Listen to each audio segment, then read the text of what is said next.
फैसला सदर आरिफ अलवी का, ओहदा छोड़ देंगे या काम करते रहेंगे, इरादे खतरनाक, सदर के जानशी का इंतखाब कब तक हो सकेगा। सदर आरिफ अलवी जल्दी अपनी मुद्दत पूरी कर रहे हैं, लेकिन आइन वाज़े तौर पर उन्हें अपने जानशी के इंतखाब तक ओहदे पर काम करने की इजाज़त देता है, चाहे इसमें कितना ही वक्त क्यों न लग जाए। मुख्तलिफ कानूनी और आइनी मामलात पर माहिरीन की राय हालिया अरसे के दौरान मुख्तलिफ रही है, जिससे संगीन तनाज़ात पैदा हुए हैं। मौजूदा हालात में सदर आरिफ अलवी के अपने ओहदे की मियाद से आगे काम करते रहने का सवाल एक ऐसा मामला है जो तयशुदा है और आइन में ऐसी कोई बातचीत दर्ज नहीं है जिसकी तशरीह करते हुए सदर को ओहदे की मियाद मुकम्मल करने के बाद ओहदे से हटाने पर मजबूर किया जा सके।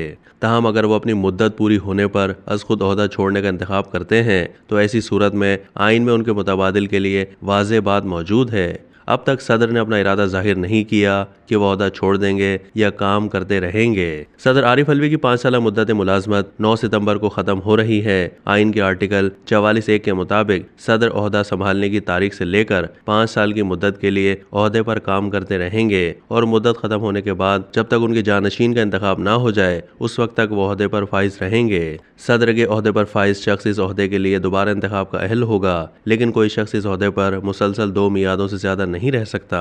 आइन के मुताबिक सदर कौमी असम्बली के स्पीकर को अपने हाथ से लिखा इस्तीफा दे सकते हैं। अगर सदर का ओहदा सदर के इंतकाल, इस्तीफा या बरतरफी की वजह से खाली हो जाता है तो ऐसी सूरत में चेयरमैन या अगर चेयरमैन भी सदर के ओहदे के फराइज अंजाम देने से कासिर है तो कौमी असम्बली का स्पीकर सदर के तौर पर काम करेगा तावक्ते के सदर का इंतखाब ना हो जाए। जब सदर मुल्क से गैर हाजिरी या किसी और वजह से अपने फ़राइज़ सर अंजाम देने से कासिर हो तो चेयरमैन या अगर वो भी गैर हाजिर हो या सदर के ओहदे के फ़राइज़ अंजाम देने से कासिर हो तो कौमी असम्बली का स्पीकर सदर के फ़राइज़ उस वक्त तक अंजाम देगा जब तक इस सदर वतन वापस नहीं आ जाता या दोबारा काम शुरू नहीं कर देता। अगर डॉक्टर आरिफ अलवी 9 सितंबर को ओहदा छोड़ देते हैं तो चेयरमैन सेनेट सादिक संजरानी अगले आम इंतखाबात के बाद नए सदर के इंतखाब तक सदर के तौर पर काम करेंगे।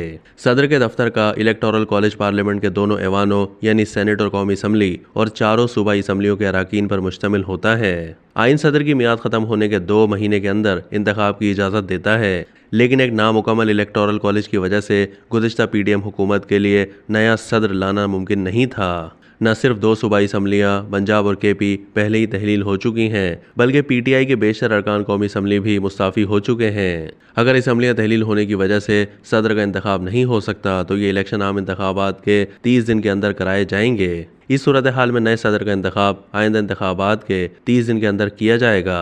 सदर आरिफ अलवी मियाद के खात्मे के बावजूद ओहदे पर बरकरार रहने का फैसला करते हैं तो वो अपने ओहदे के तमाम इख्तियारात से लुत्फ अंदोज होते रहेंगे, जिसमें आम माफ़ी देना, मोहलत देना और किसी भी अदालत, ट्रिब्यूनल या दूसरी किसी अथॉरिटी की तरफ से दी गई सज़ा को माफ़, मुअत्तल या कम करने का इख्तियार शामिल है। अब तक के लिए इतना ही। मज़ीद मालूमात के लिए डेली जंग के YouTube चैनल को सब्सक्राइब कीजिए।